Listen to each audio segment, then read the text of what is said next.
Good afternoon, everyone. This afternoon, I'm going to discuss to you about chemical bonding. So, what's bonding? Do you usually bond with your friend, best friend, boyfriend, girlfriend, parents, with your dog? But this time, we're gonna talk about the bonding that takes place in chemicals or in elements. So, what is bonding? Okay, let's talk about bonding. Bonding is the joining. Take note, people, bonding is the joining of two atoms in a stable arrangement. So, when two atoms are bonded together, it becomes stable. Ibig sabihin po ng stable, parang mag-asawa yan. Pag sinabi natin stable na kayong mag-asawa, hindi na kayo pwedeng makipag-bond pa sa iba. Ganun din po sa ating elements. When two elements or when two atoms join together, they are already in a stable state, okay, or a stable arrangement. And another one, bonding always forms a compound that is more stable. Ito yung sinasabi ko kanina. Compound that's more stable than the atoms from which it is made. Only the noble gases in group 8A of the periodic table are particularly stable as individual atoms.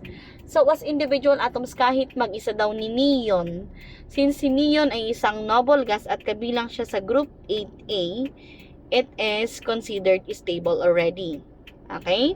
That is, noble gases do not readily react to form bonds.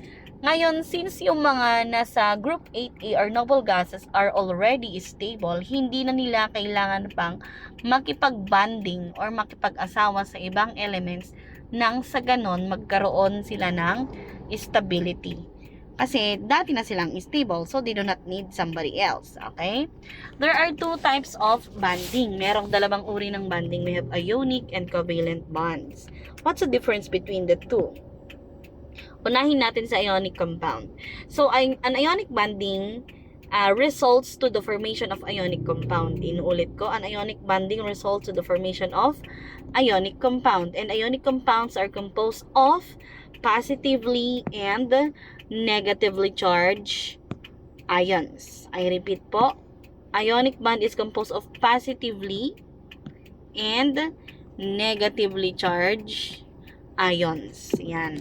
They are held together by strong electrostatic force and electrical attraction between oppositely charged ions.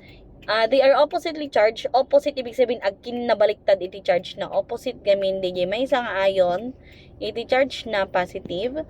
Nag-asawa da kano iti charge na kat negative ion. Yan ang bumubuo sa isang ionic compound.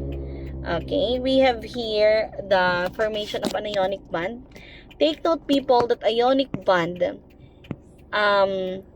ang involved dito ay what we call transfer of electron. Pag sinabing transfer, nililipat yung isang electron sa another electron, sa another atom. Example, we have atom number 1, which is a metal, at meron tayong non-metal dito. Transfer ni metal yung kanyang electron kay non-metal, which forms an ionic molecule. So, nagkaroon na ng ionic molecule.